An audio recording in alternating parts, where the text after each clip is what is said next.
Hello.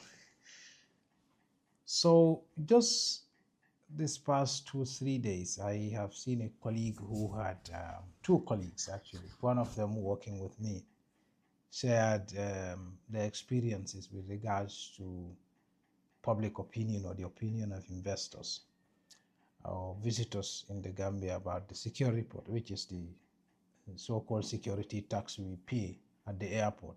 $20, $1,000 is 20 euros, 20 pounds. All right, when you are leaving and when you are coming in.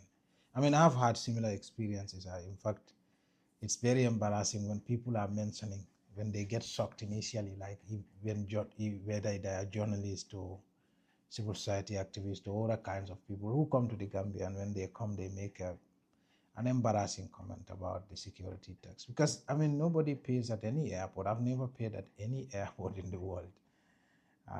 I've not traveled very widely, but I've been to a few countries in Africa and in Europe.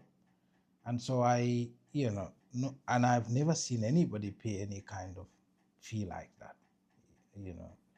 But anyway, that's besides the point. The point is that this was a tax that was introduced a couple of years ago, um, and I've done a story on it.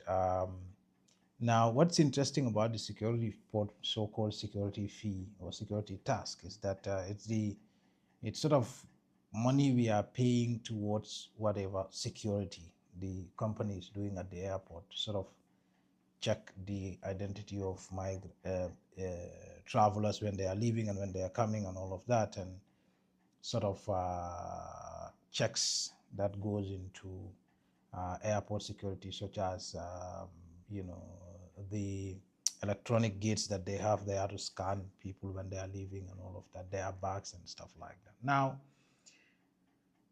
a lot of that, what is happening there, is handled by our security, our immigration. Now, some of you may know that immigration already have a similar security at the borders. They call it Migration Information and Data Analysis System, which was funded by the Japanese government, and they empower the immigration to do this kind of security.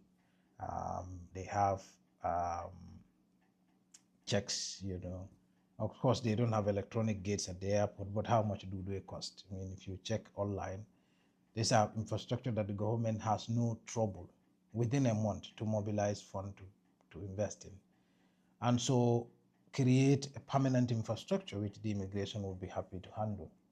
Now, secondly, also, if you review the SEMLEX contract, which I had recounted in a story that I had done in 2021, I think, when I was at Malagan, the SEMLEX contract already has a clause where they are the one to be doing border security.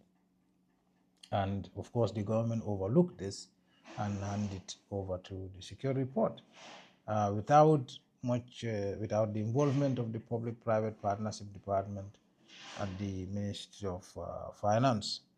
Now, all those are there, but I mean, this is a kind of issue that comes up all the time in our government and in our public administration. So, for example, I'll give you a few examples.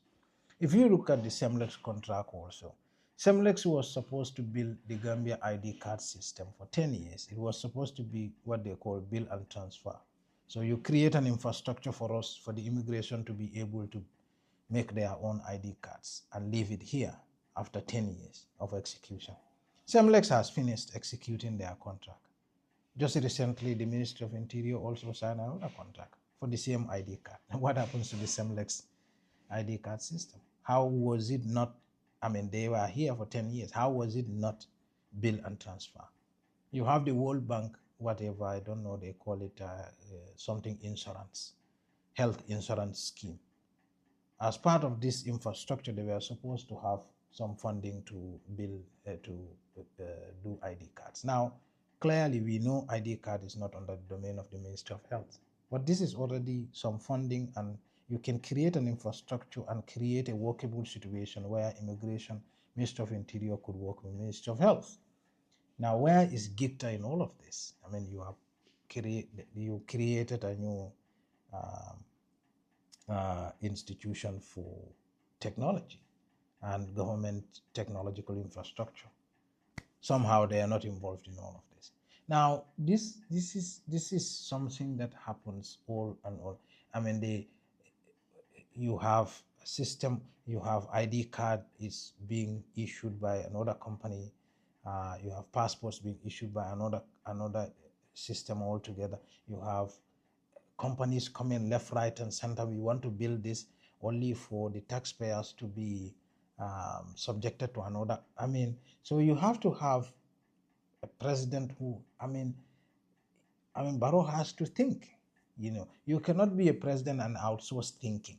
In other words, you have to assess all this, issues and rain on them. Like, ask them, how comes we have Semlex here? They implemented the contract. It's 10 years.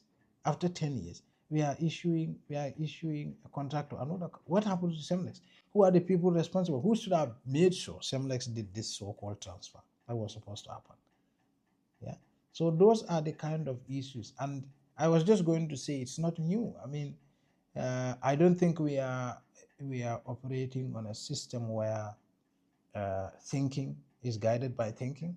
We are operating on a system where just everybody just takes advantages of the people and government, and there is no structure, no logic in how things are done. I hope this helps you understand some of my thoughts on this subject matters.